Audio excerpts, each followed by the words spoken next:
उत्तराखंड के पर्वतराज हिमालय की दिव्य गोद में बसे विश्व के सबसे ऊंचे शिव मंदिरों में से एक तृतीय केदार भगवान तुंगनाथ धाम के कपाट आज श्रद्धा, आस्था और वैदिक परंपराओं के साथ खोल दिए गए। आज प्रातः ठीक 11 बजे मिथुन लग्न में विधि विधान और वैदिक मंत्रोच्चार के बीच कपाट खुलते ही पूरा धाम हर हर महादेव के जयघोष से गूंज उठा। समुद्र तल से लगभग 3680 मीटर की ऊंचाई पर स्थित इस पवित्र धाम में देश विदेश से पहुंचे श्रद्धालुओं का उत्साह देखते ही बन रहा था। कपाट खुलते ही दर्शन के लिए लंबी कतारें लग गईं और हर भक्त भगवान तुंगनाथ के दर्शन के लिए आतुर नजर आया। कपाट उद्घाटन के शुभ अवसर पर मठाधीश राम प्रसाद मैठाणी ने विधिवत पूजा अर्चना कर विश्व कल्याण और सुख समृद्धि की कामना की। उन्होंने कहा कि हर वर्ष श्रद्धालुओं की संख्या में लगातार वृद्धि हो रही है, लेकिन व्यवस्थाओं का भार अब भी स्थानीय स्तर पर ही सीमित है। ऐसे में सरकार को इस दिशा में ठोस और दीर्घकालिक कदम उठाने की आवश्यकता है। उन्होंने तुंगनाथ धाम की महिमा का वर्णन करते हुए इसे एशिया का सबसे ऊंचाई पर स्थित शिव मंदिर बताया और व्यवस्थाओं को और अधिक सुदृढ़ करने की मांग रखी। वहीं पूर्व विधायक मनोज रावत ने भी तीर्थयात्रियों की बढ़ती संख्या के अनुरूप सुविधाओं के विस्तार पर जोर दिया। उन्होंने विशेष रूप से शौचालय और स्वच्छता व्यवस्था को कमजोर बताते हुए तत्काल सुधार की आवश्यकता बताई। साथ ही पूर्व में एशियन डेवलपमेंट बैंक द्वारा कराए गए कार्यों की गुणवत्ता पर भी सवाल खड़े किए। इस अवसर पर जिला पंचायत सदस्य प्रति पुष्पाण ने इसे आस्था और श्रद्धा का महापर्व बताया। उन्होंने जानकारी दी कि श्रद्धालुओं की सुविधा और स्वच्छता बनाए रखने के लिए पर्यावरण मित्रों की तैनाती के साथ साथ कूड़ा निस्तारण हेतु डंपिंग जोन की व्यवस्था की गई है, जिससे क्षेत्र में साफ सफाई को बेहतर बनाए रखने में मदद मिल रही है। अब तुंगनाथ धाम अगले 6 महीनों तक श्रद्धालुओं के दर्शन के लिए खुला रहेगा, जहां हर दिन आस्था का सैलाब उमड़ने की उम्मीद है। देखिए, अभी व्यवस्थाओं में सुधार की आवश्यकता है। सबसे पहली बात तो यह है कि जो तीर्थ यात्रियों की संख्या है बहुत बड़ी है इन सालों में। इस बढ़ती हुई संख्या के अनुसार हमको सुविधाएं विकसित करनी पड़ेगी। सबसे बड़ी बात शौचालयों की और सफाई की व्यवस्था, और दूसरा जो हमारा ये जो बुग्याल है, इसको भी मैं देख रहा हूँ कि बुग्याल की हालत भी काफ़ी ख़राब हो रही है। वो हो सकता है जो शीतकालीन पर्यटन बढ़ा है उसमें ध्यान नहीं दिया गया होगा। और चौथी सबसे महत्वपूर्ण बात है कि जो एशियन डेवलपमेंट बैंक ने कुछ साल पहले यहाँ पर काम किया है, उस काम को करते समय वो काम बहुत ही गलत ढंग से हुआ है। आप जिस जगह पर खड़े हैं, जो पत्थर यूज़ किया है, बाहर का यूज़ किया है, इस ठंडे में भी ये पत्थर इतना गर्म है कि आप इस पर पैर रख कर के खड़े नहीं हो सकते हैं। पत्थर जगह जगह चढ़क गया है। और इस काम में एशियन डेवलपमेंट बैंक से हमारी सरकार ने लोन लिया और करोड़ों रुपए की ये बर्बादी दिख रही है, और ये बर्बादी हमको अच्छी नहीं लग रही है। तो मेरा कहना है कि अब जब भी यहाँ पर प्लान बने, तो कुछ भी निर्माण कार्य हो, तो यहाँ के पत्थर का, यहाँ के पुराने लोगों के जो वास्तुकला है उसका प्रयोग किया जाए, उसको बचाया जाए, संरक्षित किया जाए।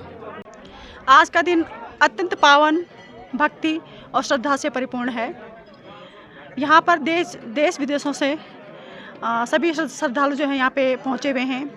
आज भगवान तुंगनाथ के कपाट खुलने के साथ ही सभी भक्तों के लिए द्वार खुल चुके हैं। और एक जिला पंचायत सदस्य होने के साथ साथ हमने यहाँ पे चोपता और तुंगनाथ क्षेत्र में अपने जिला पंचायत से पर्यावरण मित्र की व्यवस्था करवाई है। और यहाँ पे जो है कूड़ादान की भी हम व्यवस्था करवाई है। और पहले जो है इस क्षेत्र में कूड़ा करकट बहुत ज़्यादा इकट्ठा होता था, लेकिन डालने का जो है बहुत ही कहाँ डालें, क्या डालें, ये ज़्यादा दिक्कत होती थी। लेकिन अब ऐसी दिक्कत नहीं होगी, क्योंकि हमारे जिला पंचायत से जो है अभी यहाँ पे काकड़ागाड़ में डंपिंग जोन बन चुका है, ताकि जो है क्षेत्र का हो, गाँव का कूड़ा हो, वहाँ पे जो है डालें और हमारा जो ये पर्यावरण है साफ़ सुथरा रहे। और इसके साथ ही साथ मैं सभी भक्तजनों से, क्षेत्रीय जनता से अपील करती हूँ कि हमारे इन बुग्यालों का संरक्षण करने में सहयोग करें, क्योंकि बुग्याल सुरक्षित रहेंगे, हमारा हिमालय सुरक्षित रहेगा, तभी जो है पर्यावरण सुरक्षित रहेगा। तो मेरा अपील है पूरी जनता से कि इसमें हमारा भी सहयोग करें। मैं पूरी तरह से अपनी जनता के साथ हूँ। अब पूरी कोशिश करूँगी, मेरा पूरा प्रयास रहेगा कि मैं अपने क्षेत्र के विकास के लिए काम हरम सुरेशम गंगाधरम वृषवाहन विकेशम खट्वांगशूलवरदा भयहस्तपीशम संसार रोग हरमौषध मद्वितीयम। बोलो तुंगेश्वर भगवान की जय। आपके सौजन्य से आज यहाँ पे ये कार्यक्रम चल रहा है। जो आप जो कहना चाह रहे हैं, पूछना चाह रहे हैं यहाँ के बारे में, यहाँ की क्या स्थिति है, क्या है कैसा है, इस बारे में मैं एक संक्षिप्त सा बोलने के लिए बहुत कुछ है, पर एक संक्षिप्तता ये रखूँगा कि भगवान भोलेनाथ की ऐसी महिमा है। ये यहाँ पे हम जिस स्थान पर खड़े हैं वो यही नहीं, भारतवर्ष ही नहीं, एशिया में सबसे ऊंचाई पे ये शिव मंदिर है।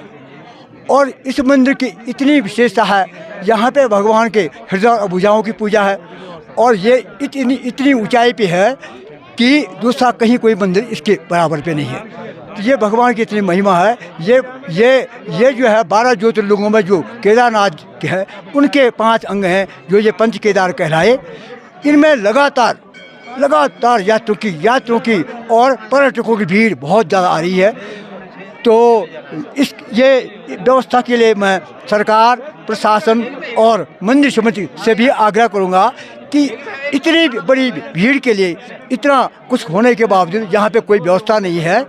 इसके बारे में मैं अनुरोध करूंगा कि ये कुछ व्यवस्थाएं करें, हैं जी। सरकार भी, प्रशासन भी और मंदिर समिति भी, ये इनका बनता है। और वैसे मैंने यहाँ पे जो भी काम करवाया, पहले भी करवाया, वो आज भी दिख रहा है। और उसके बाद अभी भी मैंने एक 4 करोड़ का यहाँ के लिए सरकार द्वारा स्वीकृत करवा रखा है, जिसका 16.5 लाख रुपये जो है समिति द्वारा यहाँ रुड़की वालों को, जो मंदिर समिति के कार्यक्रम करते हैं, उनको दे रखा है ये सारी व्यवस्था के लिए। तो वो भी शीघ्र होने वाला है।